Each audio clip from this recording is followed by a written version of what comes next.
malam Pak Dr. Heri. Ya, terima kasih sudah bergabung. Saya ingin tanya ke Pak Heri terlebih dahulu. Kalau kita lihat hari ini kesaksian anak buah Sambo terlihat semakin kemudian menyudutkan. Menurut Anda, apakah ini akan memperjelas bahwa hukuman Sambo akan diperberat, Pak Heri? Ya, dalam konteks bakal putusannya seperti apa, memang kan nanti akan kita tunggu di akhir putusan ya, Mbak.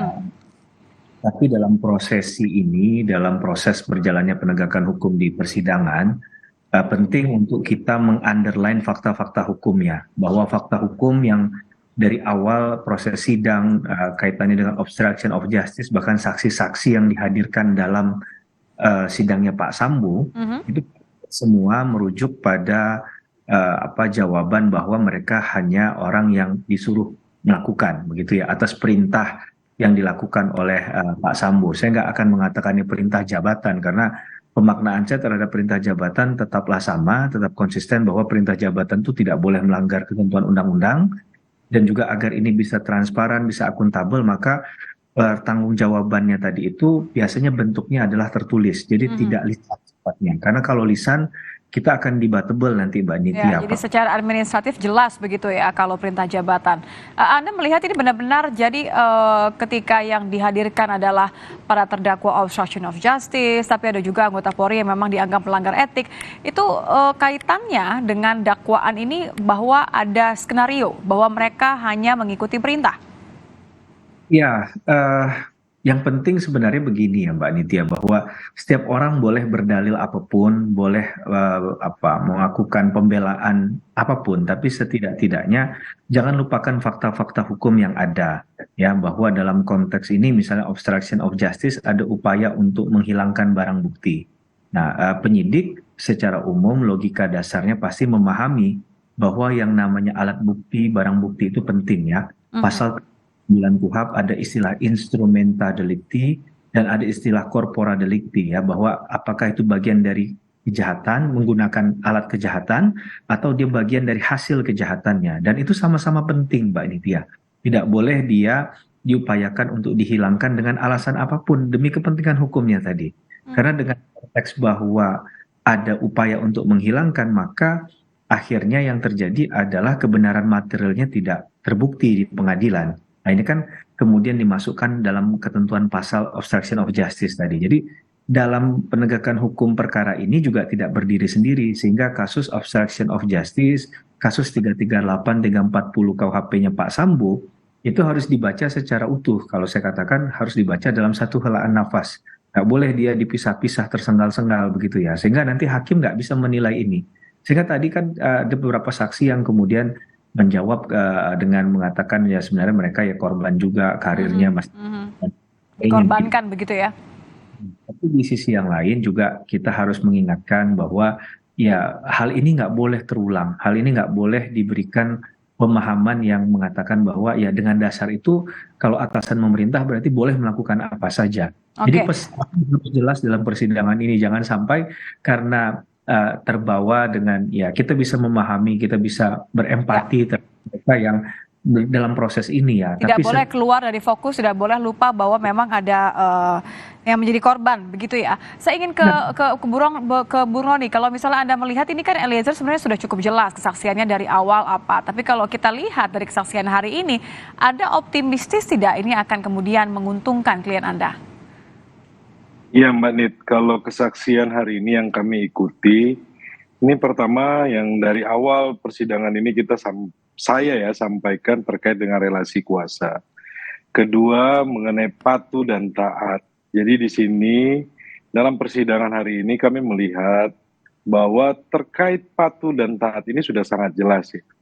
Bahwa ada saksi yang bernama saudara Pak Sutanto, Kombes Sutanto menyampaikan ada nada tinggi dari saudara Ferdi Sambo ketika memerintah ya.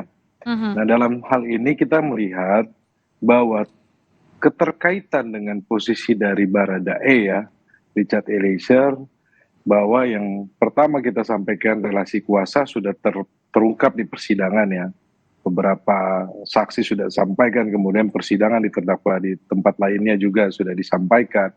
terus mengenai patuh dan taat. Nah, kita pernah tanyakan juga kepada para ajudan, kemudian tidak usah ajudan, tidak usah anggota Polri, terhadap asisten rumah tangga. Nah, mereka menyampaikan mereka tidak pernah membantah, menolak perintah dari Saudara Ferdy Sambo. Nah, terus catatan kami terkait dengan persidangan hari ini, tentunya kan memang situasi bahwa dalam hal ini kan terlihat bahwa Polri ya, anggota Polri yang dalam kasus ini yang mereka sampaikan ya, keterangan dari penyidik Polres Jakarta Selatan yang mereka tidak mengetahui. Karena saya sempat mendengar itu ada sampai menyampaikan mereka kena prank gitu loh. Nah, Merasa kan sudah di-prank oleh Sambo disampaikan, gitu ya? iya merasa di-prank oleh Sambo ya. Kemudian kan di sini kan mengingat bahwa sampai karirnya juga kan yang harusnya mereka berjalan baik, kemudian punya jenjang karir yang bagus, penyidik-penyidik terbaik, tetapi oleh perbuatan Saudara Ferdy Sambo, nah ini mengakibatkan mereka akhirnya harus Menjadi korban begitu ya? menjadi korban ya. Nah, Sebenarnya ini kan yang kesaksian kita perlu klien Anda pahami. juga kurang lebih sama ya ketika ada relasi kuasa. Kalau besok akhirnya rencananya ya, besok untuk pertama kalinya kemudian Sambo akan dihadirkan sebagai saksi untuk klien Anda. Sudah siap belum? Masih akan terpengaruh nggak dengan keberadaan Sambo ini? Iya, Mbak Nitya, perlu diketahui bahwa Richard Eliezer, Baradae, ini dari awal sudah didampingi oleh LPSK ya, sebagai status Justice Collaborator. Dalam Undang-Undang Perlindungan Saksi dan Korban sudah jelas bahwa terdakwa atau tersangka yang merupakan Justice Collaborator dipisahkan dengan terdakwa lainnya ya. Hal ini sudah kita sampaikan, sudah kita mohonkan, tetapi dalam proses sidang ini kita lihat bahwa sikap kooperatif dari Richard Eliezer ini dia tunjukin ya, bahwa dia dari awal dia sudah sampaikan, dia siap bertanggung jawab, dia mengakui perbuatannya, kemudian apapun yang menjadi keputusan hakim dia terima. Nah, dalam proses persidangan ini juga pun ketika digabungkan dengan terdakwa yang lainnya, kami tidak masalah. Nah, terkait dengan besok persidangan yang akan dihadirkan Ferdy Sambo, kami juga pun tidak masalah. Tentunya dinamika persidangan ini kami dari tim penasihat hukum sudah siap ya. Jadi tentunya dalam proses besoknya, klien kami akan kuatkan sehingga dalam pertemuan pertama kali dengan Saudara Ferdy Sambo ini, semoga klien kami ini dalam posisi yang dia secara mental sudah siap. Seperti Tapi itu, Anda Mbak yakin ya kalau secara mental siap, apa yang akan Anda kejar besok dari Sambo, Bung Roni? Iya, ada beberapa catatan dari kami. Nah, ini kan sudah terungkap ya terkait perintah, itu juga pun sudah disampaikan. Kemudian terkait relasi kuasa, terungkap di persidangan. Terkait patuh dan taat, ini sudah terungkap di persidangan ya. Ada beberapa catatan khusus kami, tentunya nanti besok akan kita sampaikan, Mbak Nit ya. Nanti kita lihat besok perkembangan persidangan, tetapi dalam hal ini bahwa Richard Eliezer ini juga pun masih muda.